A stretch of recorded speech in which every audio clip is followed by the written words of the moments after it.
இதுல மக்களை பயங்கரமா முட்டாளாக்குன நான் பார்த்து அடப்பாவீங்களா இவ்வளவு முட்டாளோட இருப்பீங்க அப்படின்னு யோசிச்ச விஷயம் எதுன்னு பாத்தீங்கன்னா, ஒரு நரிக்கு ஒரு பெண்ணை வந்துட்டு ஒருத்தன் போயிட்டு நான் அவங்கள்ட்ட கல்யாணம் பண்ணிக்கிட்டேன் அப்படின்னு கேட்குற மாதிரியும், அதுக்கு வந்துட்டு எங்க ஜாதிலாம் நீங்க எங்களை கல்யாணம் பண்ணிப்பீங்களா?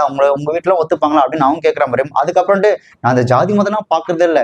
மனுஷங்க கூட நான் ஜாதி மதம் அப்படின்னு சொல்லி அவங்க 2 பேர் கல்யாணத்துக்கு ஒத்துக்கிட்ட மாதிரியும், அதுக்கப்புறம் வந்துட்டு அந்த நரிக்குறவர்ல இருக்கக்கூடிய வந்துட்டு கல்யாணத்துக்கு ஒத்துக்காம நாங்களாம் அந்த கல்யாணத்துக்கு ஒத்துக்க மாட்டாங்க அப்படின்னு இது பண்ணி அதுக்கப்புறம் அவங்க சம்மதிச்ச மாதிரியும், அதுக்கப்புறம் அவங்க பர்ச்சேஸ்லாம் போய் கல்யாணம் பண்ண மாதிரிலாம் ஒரு கண்டென்ட் பார்த்துட்டு என் ஃப்ரெண்டு ஒருத்தன் அதை எடுத்து ஸ்டேட்டஸ் வச்சிருந்தான். இங்க பாருங்க எப்படிலாம் இருக்கிறாங்க அப்படின்னு. அப்புறம் நான் அவன்கிட்ட சொன்னேன், அட பைத்தியக்கார அது செட்டப்டா அந்த பொண்ணு வந்துட்டு ஒரு ஆங்கர். அந்த ஆங்கருக்கு பாத்தீங்கன்னா ஒரு நரிக்குறவர் பெண்ணை மேக்கப் போட்டு இந்த வியூஸ் இன்க்ரீஸ் படுத்தணும் அப்படின்றதுக்காக அந்த நரிக்குறவர் பொண்ணை அந்த பொண்ணை மாத்தி இவனும் யதார்த்தம் போய் அந்த பொண்ணை சந்திச்ச மாதிரியும், அதுக்கப்புறம் இவங்க 2 பேரும் மனசு சம்மதிச்சு கல்யாணத்துக்கு சம்மதிச்சு அவங்க வாழ்க்கையை ஆரம்பிச்ச மாதிரியும் அந்த கண்டென்ட்டை இவனுங்க உண்மையை நம்பி இதை எடுத்து ஸ்டேட்டஸ்ல வச்சாங்க. நான் அவனை பிடிச்சி திட்டினேன், அட லூசு பயலே கொஞ்சம் கூட யோசிக்க மாட்டியா? இந்த யூடியூப் இன்ஸ்டாகிராம்ல வரதெல்லாம் பாத்தீங்கன்னா அவங்க வந்துட்டு ரியல் லைஃபே கிடையாது, எல்லாமே ஃபேக் தான். அவங்க கண்டென்ட்டுக்காக பணம் சம்பாதிக்கணும் அப்படின்ற அந்த ஒரு மோட்டிவுக்காக அவங்க ஒரு கண்டென்ட் கிரியேட் பண்ணி மக்களை முட்டாளாக்கி பணம் சம்பாதிக்கிறதுக்காக உருவாக்குன ஒரு கண்டென்ட்.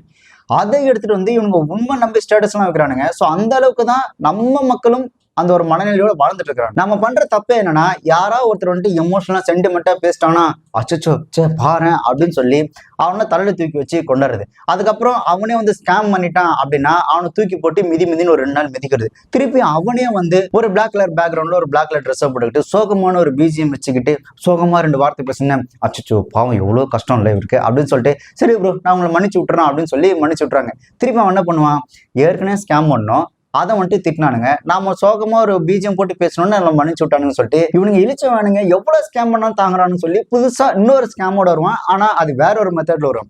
உங்களுக்கு உதாரணத்துக்கு பாத்தீங்கன்னா A2D நந்தா, அப்புறம் அந்த டெக் சுதாகர், இர்ஃபான் இவங்க எல்லாருமே பாத்தீங்கன்னா நல்லா டெவலப் ஆகுறது, ஸ்கேம் பண்றது, திருப்பி வந்துட்டு சோகமா வீடியோ போறது, திருப்பியும் வந்துட்டு ஸ்கேம் பண்றது. ஸோ இதை வந்துட்டு ஒரு ரொட்டீனா வச்சிருக்காங்க.